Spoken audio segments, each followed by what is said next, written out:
I hadn't planned to spend the night there. But things rarely go to plan when you're 24, tired, and running on cheap beer and borrowed time. Liam and I had been out late, just the two of us catching up after months apart. He was my oldest friend, the kind who still called me man like we were in high school. But just past midnight, he got a call from work, something about a pipeline emergency and a midnight drive out of town. "You'll be fine here," he said, tossing me the spare key before disappearing into the night. Mom won't mind. I'd been to their house 100 times growing up. The hallway still smelled faintly of lavender detergent. The framed cross-stitch in the kitchen still read home is where the laundry piles up. But this was the first time I was sleeping there as an adult. Alone, with Elena still awake in the next room.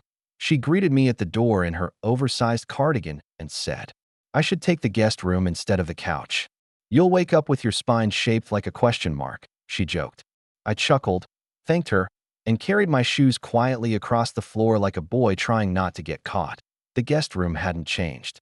Same dusty bookshelf. Same creaky ceiling fan. I lay on the unfamiliar mattress and stared up, the hum of silence somehow louder than traffic. I told myself to sleep. I tried, but my mind buzzed with leftover conversations, with the way the house creaked and settled, with the strange intimacy of being in someone else's quiet. Around 2 a.m., I gave up and padded to the kitchen for a glass of water. The hallway was dim. The kitchen light wasn't on. I stood there, gulping from the tap, when I heard the faint shuffle of slippers behind me. "Elena," I said, startled. She was in her robe now, her hair down from the usual clip. It fell soft and loose past her shoulders. "Couldn't sleep?" she asked softly, her voice like fabric brushing against skin that I shook my head. "Nah, mattress is fine. I'm just used to noise, I guess." She leaned against the doorframe, arms folded gently. The silence that followed wasn't awkward, just still, like neither of us needed to fill it. Then she looked at me, not directly, but sideways, almost like she wasn't sure she meant to say it aloud. "You're handsome. You know that." The words landed in the room like the softest thunder. Not sharp, not inappropriate, just unexpected. I let out a half laugh, scratching the back of my neck. "You're being kind." "I'm being honest," she replied, and that was all. She turned and walked back down the hallway, the hem of her robe whispering across the floor. I stood there another minute, the glass sweating in my hand, my heart doing something strange. When I finally lay back down, I didn't sleep right away.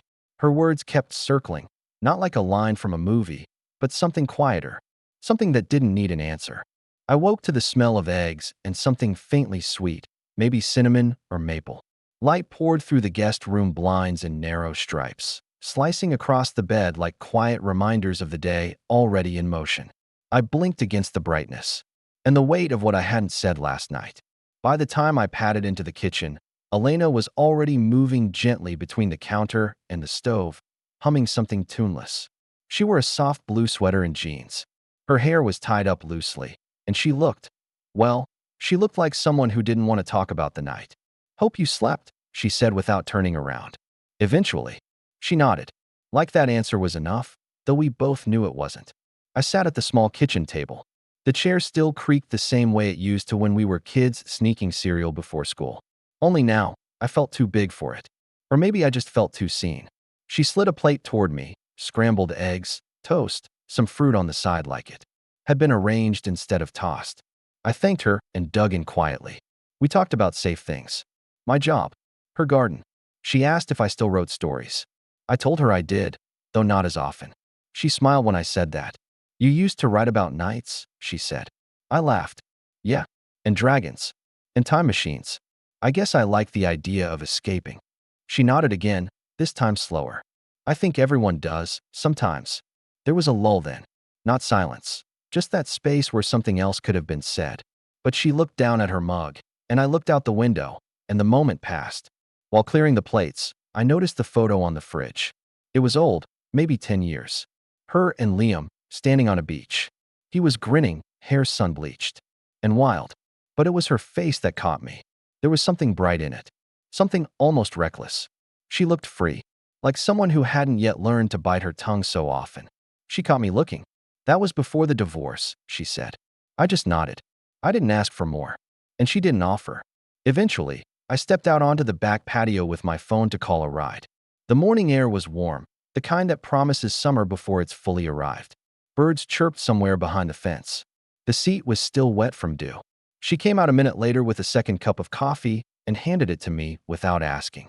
"You were a good kid," she said, sitting beside me but not too close. "You've grown up." The words sat between us like folded laundry, casual, but heavy with meaning. I looked at her, and she looked away. "Thanks for letting me crash," I said, trying to find the ground again. "Anytime," she replied. "You know that." I nodded, and we watched the trees sway gently in the breeze. I wanted to ask if she remembered what she said last night, but I didn't, and she didn't bring it up. When my ride pulled into the driveway, I stood and thanked her again. She just smiled, small and distant, like she was already somewhere else. I walked away feeling like I'd left something unspoken on that porch, something that neither of us had the language for yet. But it was there, in the quiet, in the way she held her mug with both hands, in the way she hadn't asked me to leave any earlier. It started with a message. "Hey," it read, "found a book in the guest room. Think it's yours?" Attached was a photo, my old paperback copy of The Unbearable Lightness of Being, spine cracked, dog-eared pages still folded the way I used to mark scenes I liked. I hadn't realized I left it. "Want me to drop it off?" She added that I stared at the screen longer than I needed to before typing back. "I'll swing by tomorrow if that's okay." Liam was working late. I knew because I checked. The drive over felt strange, like I was trespassing on something I couldn't name. Her porch light was on when I arrived, a warm flicker in the growing dusk. The rain hadn't started yet, but the air had that weight to it, thick and slow. She opened the door with a small smile, holding the book in her hand like it was something precious. "You remembered," I said. "Of course," she replied, stepping aside. "Come in, it's about to pour." Inside, the house smelled like lemon tea and something baking. Not sweet, earthier, like rosemary or thyme. She moved differently tonight. Slower, maybe. Not sad exactly. Just tired that we sat at the kitchen table again, like we had a week ago. The light above us was soft, the kind that made everything look a little warmer than it was. She poured me a cup of tea without asking. It tasted faintly of mint that we talked, the way people do when they both know time is slipping but neither of them wants to mention it. She asked more questions than usual. About work. About what I was writing now. I told her I hadn't written in weeks. "I keep trying," I said. "But it just sounds empty." She stirred her tea and didn't speak for a moment. "I used to write poetry," she said that I blinked. "You?" "Long time ago." She smiled into her cup. "Mostly when I couldn't sleep." That made me pause. "You still have trouble sleeping?" She looked up then, and something in her eyes softened. "Always have." I hesitated, then admitted, "Me too." "You always had that in common with me," she said, almost as if she was reminding herself. The rain began to fall then, lightly. At first, then harder, pattering against the windows in gentle rhythms. I looked toward the door, half joking. "Might need a canoe to get back." She raised an eyebrow. "You could stay? Again, if you want."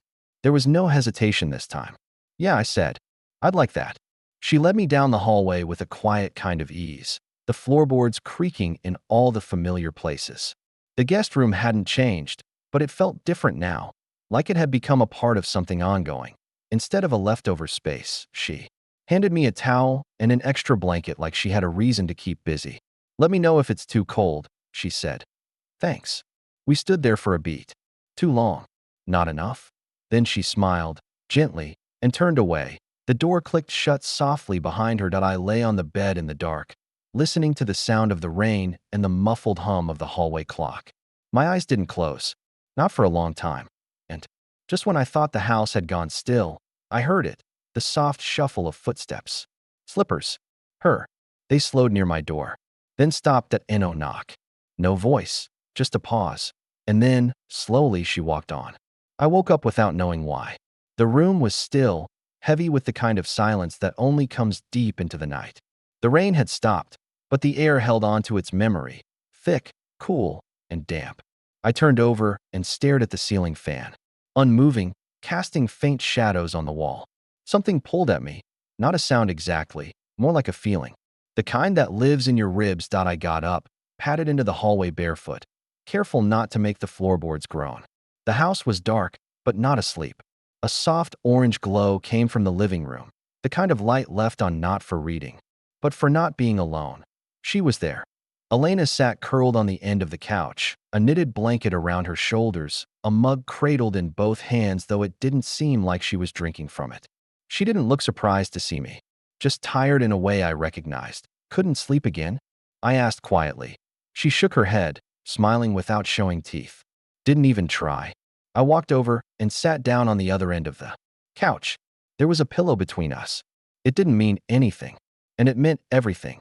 She stared ahead, not at me. Do you ever think about how strange it all is? She said. How fast it goes. One day you're chasing a toddler through a sprinkler, and the next, you're waking up at 2 a.m. wondering when you stopped laughing without thinking about it. I didn't answer right away. Her voice had that faraway tone, like she was talking more to the night than to me.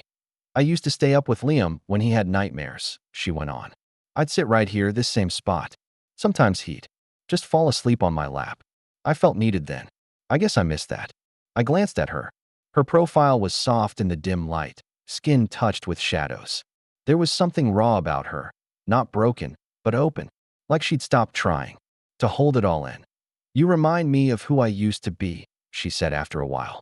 Quiet, dreamy, too soft for the world. I looked down at my hands. Is that a good thing? She smiled again, this time almost to herself. It's just a thing.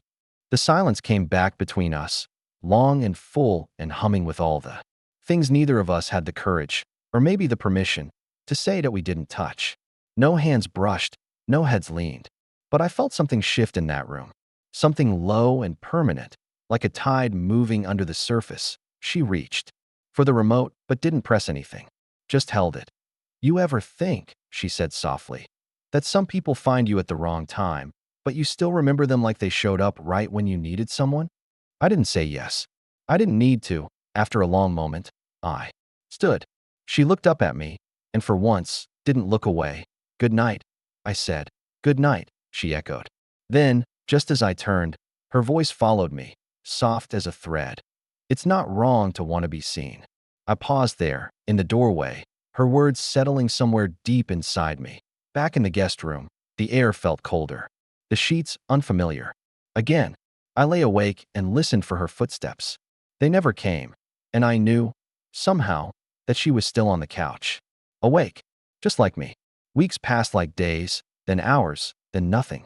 I didn't tell Liam. Not because I was hiding something. Exactly. Just because there was nothing solid to hold. Nothing that could survive the air outside those walls. Elena didn't text. I didn't call. But she stayed with me. In certain quiet moments. In the way I'd pause at night before turning out the light. As if expecting to hear her soft footsteps in a hallway that wasn't mine. Life returned to what it was. Or something like it. Then one afternoon, weeks later, I wandered into a small bookstore tucked off the main street. A quiet place I used to visit in college. I wasn't looking for anything. I just needed somewhere to be. She was there. I noticed her before she saw me, standing in the fiction aisle with a paperback in her hands, brows gently furrowed in thought. Her hair was up, a few strands falling loose, and she wore a cardigan that looked like something she'd had for years. Comfortable. Familiar. She turned, and for a moment we just stared, both of us surprised, though not entirely. She smiled first. I didn't know you still came here, she said. I didn't either. We talked, quietly, politely. Like two people who knew too much about each other to be strangers, and not enough to be anything else. She asked about work. I asked about the garden. She said the rosemary didn't survive the last heat wave. I said I was writing again. Neither of us mentioned the nights. The quiet. The couch. She picked up a novel from the shelf and held it out. You'd like this, she said. It's quiet but sharp. I took it. Our fingers touched. Barely, but I felt it. That same electricity, muted but still there. Her hand lingered a second longer than it needed to, then let go. I should go, she said. Yeah, I nodded. Me too. She turned to leave, then paused. Look back. Thank you, she said, for being kind that night. I didn't speak, just nodded. Then she added, softly, like it was a truth she'd been holding. You remind me that something doesn't have to last forever to be real. And then she was gone. Just like that. I stood there holding the book, not reading the title. The store felt the same as it always had. Still, quiet, full of stories. And I realized that whatever we'd shared wasn't over. It just wasn't going to continue in the way stories usually do. But it was real.